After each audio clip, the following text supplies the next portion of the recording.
Memphis track boy, let's go. My Colorado swing. My Colorado swing. My Colorado swing. Welcome back into the Top Buffs Countdown. We are down to our final two groups for the 2025 list. We're going to go 12-7 today and then 6-1 on our final group, getting you guys ready for preseason camp. We're going to start out here with a couple defensive linemen, William. And at number 12 is Jahem Otis, one of their big offseason transfer additions from Alabama. Item 12, you have him 13, very close. The expectations you have for Jahem. Well, I think he's an NFL draft pick, and you know, if he stays healthy and plays at the level that I've seen from some of his film at Alabama, you know, it's not often that you watch a defensive tackle throw around the SEC offensive linemen like they're ragdolls or something of that nature, and you see that from him. And I think the only thing that kind of held him back was injury. You know, I think at one point he was on the Outland Trophy watch list. You know, and his level of play, his talent and ability is like something we haven't seen at CU in a long time. I think people get used to at CU fans like a good defensive lineman holds his position and doesn't get pushed around. Well, this is the other kind. This is the kind that gets drafted because he throws people out of the way and makes plays in the backfield like Omarian McNeil was doing towards the end of last season. But you know, at 6'5", 3 1/4, 330, with his length and athleticism, I don't think they can block him in this conference. And when you can't block a defensive lineman, it changes everything on the field. It's hard to run an offense when you got somebody in the backfield right from the start. And so Jahem Otis, and I don't think that most people really understand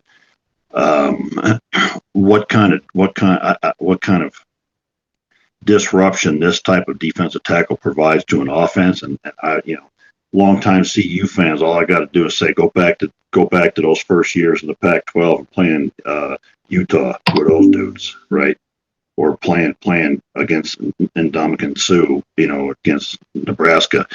And that's what kind of guy this guy is. And I can't remember the names of any of those dudes, you know, those first and second round draft picks at Utah right off the top of my head right now. But you remember they just mauled us, you know, and that's what Jahem Otis is going to do. You can have all the worries you want about a linebacker, but linebacker ain't going to matter too much, you know, if our defensive tackles are eating them alive up front and breaking the offense up before they even get rolling. So I don't know. Do I sound excited?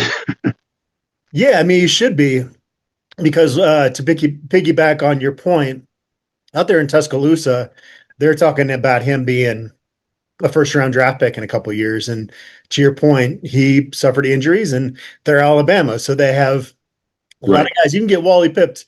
They're a lot easier than you can at most places. So he decided to, hey, I'm going to go somewhere else because, you know, he was a Nick Saban guy, and he didn't feel like the new coaching staff there had really given him a fair shake. So he knew he was going to sit out, so he rehabbed that injury, and everything we've seen since he's been a Buff has been really encouraging. And I want to bring in number 11 on the list so we can kind of tie them together, William. Right. His defensive lineman, Anquin Barnes, who's also a transfer from Alabama, but a year prior, he played with the Buffaloes, obviously, last year. He was number 10 on my list, number 14 on your list. And so a couple former Alabama guys that, you know, one in Otis was a little bit higher thought of at a certain point, but Barnes now has that year of experience in Boulder. And I thought he was one of their quietly more improved players in the second half of last year. Yeah, you know, I thought you were going to say spring ball, but I think Anquin Barnes really started to come on in the second half of the year and play a lot more. He didn't show the kind of you know, behind the line of scrimmage playmaking that Omarian McNeil was making, but frankly, in spring ball, the most improved defensive lineman I saw in spring ball this year was Anquin Barnes.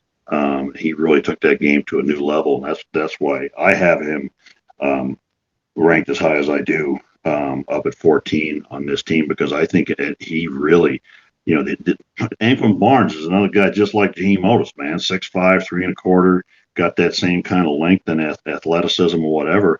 The only thing that you were looking at with Anquin Barnes is, when will light come on? When will he reach that potential? And I think he reached it, man.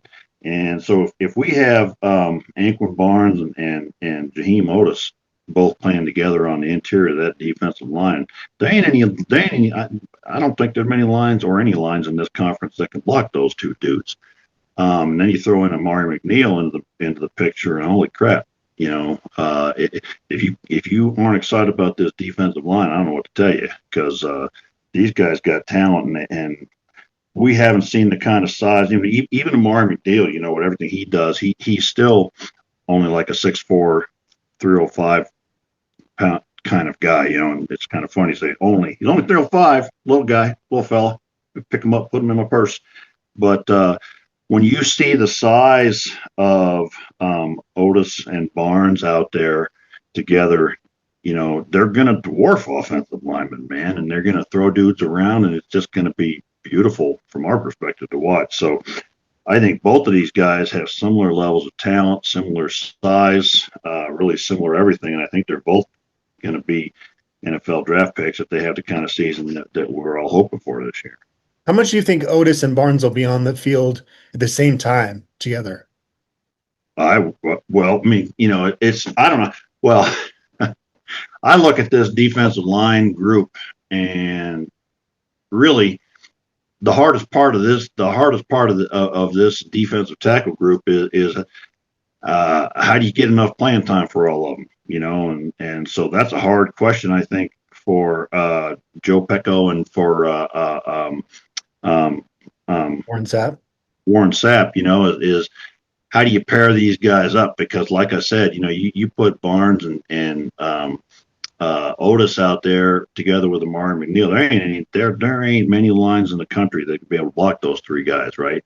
And then you follow them up and give them a break with Tavian Coleman and Torian Carter, Tawfiq Thomas, and holy crap, man, that's going to be a hell of a 1-2 punch. Getting Gabriel Lightfoot in there every now and then, and I would put them out there together. I would say, block these dudes, man. That's what I would say, and see what happens. Sure make the lives of the linebackers easier. That's for sure. Because it's pretty damn easy to play a linebacker if the ball snapped and the offensive line disappears in front of you. Yeah. All you got to do is like, hey, let me look at these guys. That guy got the ball. Let's go get him. It changes the world for inside linebackers, and it's not just going to be an interior thing. I think we've been traditional so far with Livingston playing mostly two down linemen, but this gives you an opportunity to go with 3 or whatever, and then you got guys, and we're going to talk about some of these guys later. There ain't many guys out there at edge playing to run better than Arden Walker. So you're not going to run the ball against us. I don't think you're going to run the ball against us this year. So that's what these guys really bring to the table to me. At number 10 on our 2025 Top Buffs countdown is safety Carter Statmire, number 11 on my list, number 9 on your list, William. This is a potential pick here for both of us. And a lot of the reason I had him where I did, I'm curious to hear your thoughts on why you had him in your top 10, is that he finally got a full offseason. His first offseason was completely rehabbing that shoulder injury. And then he gets back and he's playing 3 different positions, 4 different spots and special teams. And I feel like he's able to really hone in on safety this offseason. And so I like that. Yeah, I think he showed a lot of improvement out there on the field. I really think he took leadership. I think it was probably good for him to be able to watch the safeties we had last year and learn a little bit from them as they went along. And I think he's a guy, this is the way you do it in good programs, right? You have guys come along, get drafted, play a lot, make all conference teams, whatever, and then dudes kind of come up behind them and learn the profession, and then they step in and it's their turn. And I think it's Carter Statmire's turn. I think he's played enough football for us to know what he's able to do. He played in all 13 games last year, starting 7 of them, between 2 different positions. He stepped in when Shiloh broke his arm and played pretty damn good ball. Yeah. So, I don't look at him as like a backup that's finally coming in. I think he's a guy that played enough football to really kind of consider him a returning starter. Yeah, you look at his frame. I mean, he's not far from looking like an NFL defensive back right now. He's well put together. And his father, of course, played in the NFL for a long time at safety. So it seemed like a pretty natural progression with the way his body was developing. You think one of the reasons they had him at cornerback is because he was an elite track guy in high school. So he brings some speed there. And you just hope that the mental aspect, and we've heard from so many players that Livingston in his defense lend itself to this. If he can play fast, he's going to have a great season this year. Yeah, and again, he's got with that frame can really lay the wood to people and be an enforcer as well. And I think he can know the defense well enough to along with Tawfiq Bayard, make sure people in the right places and get things done. So, to me, he's going to be part of one of the best secondaries in the conference again. Number 9 on the 2025 Top Buffs countdown is quarterback Kaden Salter. I had him 5 on my list. You had him 15, William. What else can we say about Kaden Salter at this point that we haven't already? I think I was very optimistic because I was looking at maybe the version of Kaden Salter at Liberty in 2023 more than 2024. Let me ask you this question. Sure. Do you think more than anybody else on the team the whole season hangs on this guy? Yeah. And he doesn't have to be perfect though, Right. He doesn't have to be Shedeur Sanders. He does not have to be. No. They're going to have to utilize his dual threat capabilities because that is such an ace in your back pocket, as I wrote after doing an interview with him in media days. You as an offensive coordinator, you have to put him on the edge, and you have to make the defense adjust to it. You have to do that, or you're committing malpractice, and you ought to be fired. Because where Kaden Salter really excels is, and when I say put him on the edge, what I mean is you get him out there around that tackle spot, and then you let him do his thing, and he'll make decisions on. You give him reads and let him either throw or run the dang ball, right? And so to a certain extent, Shedeur put a defense. Put pressure on the defense because you didn't really know what he was going to do, right? And he gave him on. He would spin and run, and you couldn't catch the damn guy. It was like with Kaden Salter, you have to plan that more, and so you do rollouts, or sprint to the corner and throw from there or whatever, and you got to put him out there outside that tackle position, or maybe just inside the tackle position, and block out with the tackle and let him put pressure on the defense to where they have to use a guy, a safety or a linebacker or somebody to keep an eye on this guy, which takes one guy out of coverage, right? And if you make a mistake, he'll make you pay with his legs. So that's where he brings more to the table. He's not going to have the pinpoint accuracy, and he's not going to be the guy, who delivers the ball downfield right in the hands of the receiver as he's getting hit in the face by a defensive tackle. So it's a very different game, and you have to use him very differently. But Colorado's due for a dual threat quarterback to just completely demoralize the opponent because it has happened against Colorado so many times in the last 22 years. I can't even count. I gotta have to take a minute and go compose myself. So yeah, to be able to do that to the other team, that would be nice. Yeah, and I think a lot of people, and I think the question mark about Salter is between first season of Liberty and second season, and there's theories about why that happened and which guy he is, and we'll find out, but again, this really almost comes down more to Shermer and what he does with this offense than it does to Salter. So If Kaden Salter has a huge season, we're winning 10 games. And I think that he was so good in 2023 that even though he wasn't as good last year, he was still pretty darn good. I think sometimes people forget that he was just so incredible a couple years ago. And, so yeah, we'll see. We'll see how it goes. I would be surprised if he's not the starter. I wouldn't be shocked if he's not the starter, but I would be surprised for sure. Number 8 on this year's top buffs countdown is receiver Omarian Miller, 13th on my list, 6th on yours, William. You had him pretty high. I got to let you lead off here. I think people forget about this guy, man. I think people have forgotten what this guy does and what he can do when he's on his game. And when he's on his game, that game against Southern Cal was a game for the ages for a wide receiver, and he can do that. He could do that any game. At 6'2", we were talking just about Joseph Williams at 6'2".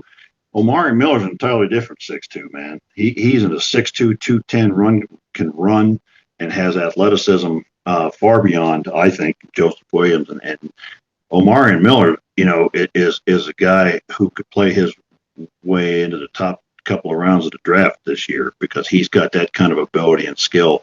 And you see it, and when you see it, it's stunning, quite frankly, when he is on his game.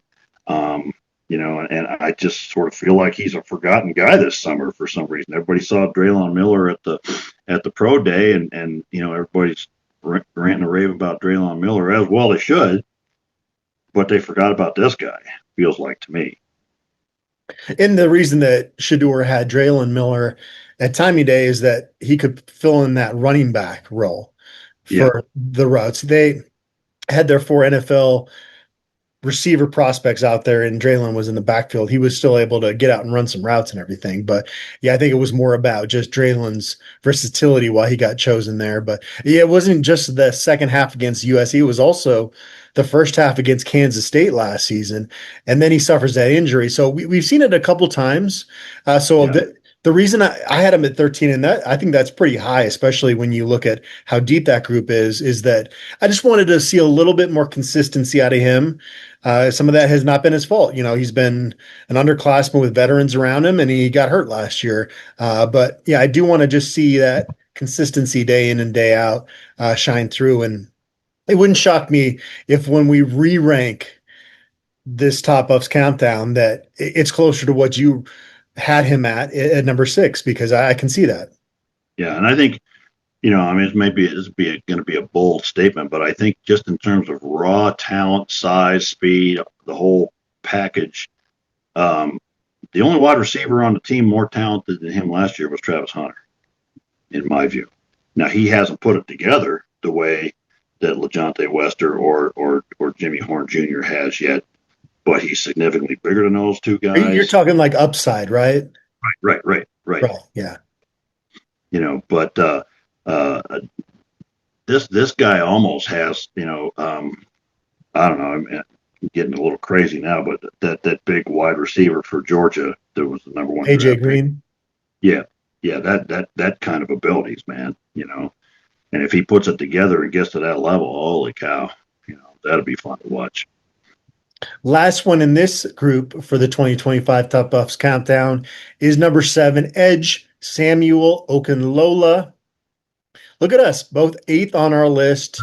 Well, two, and then 2 guys in a row we're going to have our same ranking. But I want to just jump in and make the same comment that I just made about Omarian Miller, because Sammy Oaken Lola, man, if he hits the full scale of his abilities, holy cow, that's going to be a guy, he'll be one of the guys for the ages, because he'll be a 10 sack guy and big enough to play the run and the whole 9 yards. Because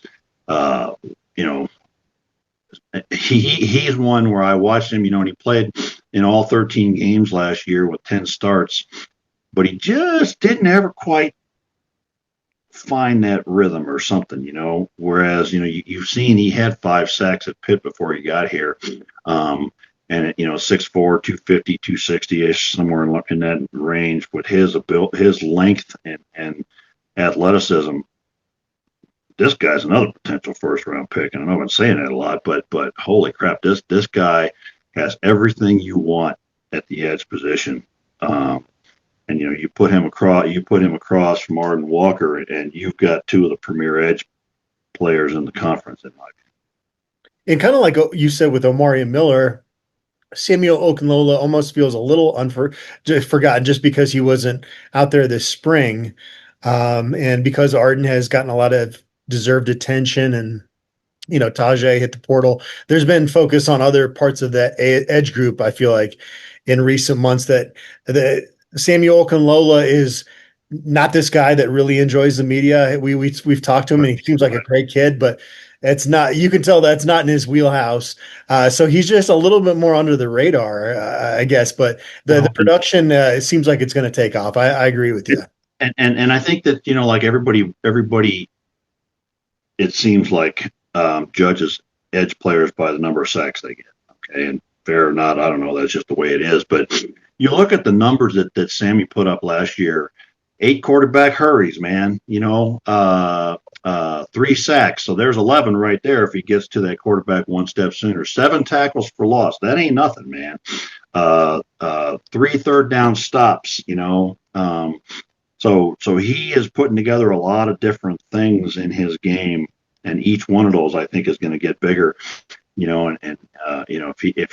I think he's got far more upside, for example, than who was our edge player last year? Deion Higgins, the one that transferred out? No, the one that graduated and moved on to the NFL. Can't believe we're missing his name. Came from Arizona State.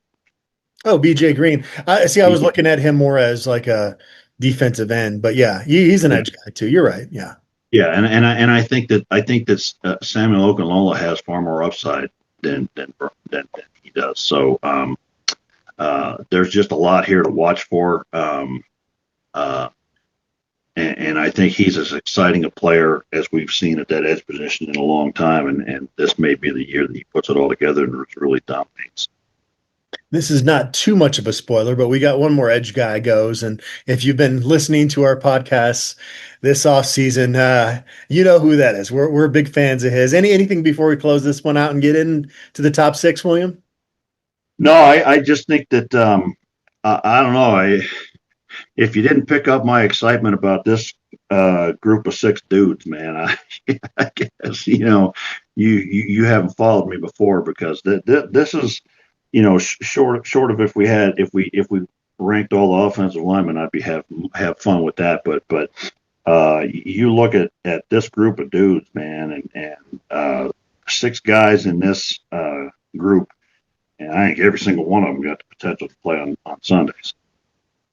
All right, we're going to be back. 6 more guys on the 2025 Top Buffs Countdown.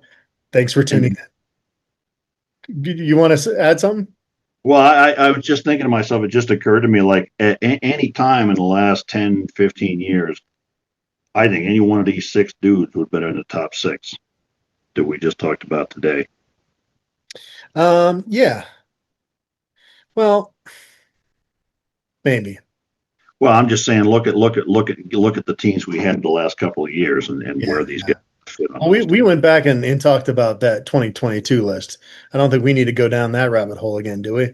You and I would have been top 5 on that team. But.